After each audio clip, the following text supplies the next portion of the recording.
Hey, Scott Himmelstein with the Scott Himmelstein Group. Welcome back to our video blog. Today we have the pleasure of being joined by Craig Thomas with the Thomas Tax Group. And we're going to be discussing the top things you should discuss with your tax advisor when it comes to capital gains and non-owner occupied properties, which are rentals. So before we get into that, remember, if you're a home seller, check out our free home value report. And if you're looking to purchase a home, we have a free MLS search tool for properties all over Southern California. All right, so again, we're being joined by Craig Thomas with the Thomas Tax Group. And again, we're talking about the things that are most important to discuss with your tax professional when it comes to non-owner occupied homes and capital gains and taxes. So if I'm a client of yours, Craig, and I come to you with the question of what should I know about, selling a property that's non-owner occupied, what's the first question that you ask the client? My first question I always ask my client is, why do you want to sell a property?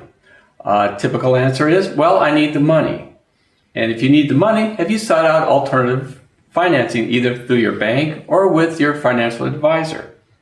A next common question is, well, I'm tired of my rental property. Are you just tired of being a landlord, or are you just tired of that rental property?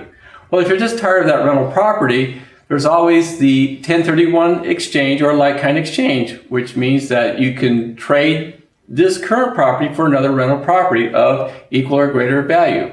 By doing a like-kind exchange, you defer your capital gain until you finally get out of the rental business.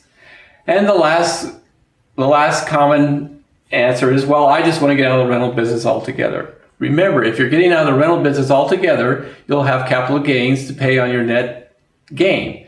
And I usually suggest that you budget 30% of your net gains for taxes.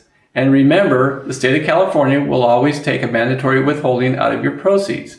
Because remember, the state always wants to get paid. So Craig, going back to the 1031, that's a great option for those who want to avoid paying the capital gains. What should they know about that as far as being able to avoid paying capital gains?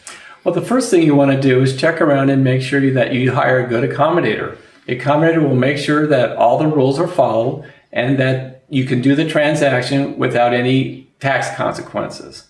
Hey, thanks again to Craig Thomas from the Thomas Tax Group for taking time out of his schedule to talk with us today. If you have any questions, his number is below, so feel free to contact Craig anytime. If you have any real estate questions, feel free to give us a call at the Scott Himmelstein Group, 818-396-3311. That's 818-396-3311. And thanks again for watching our video blog.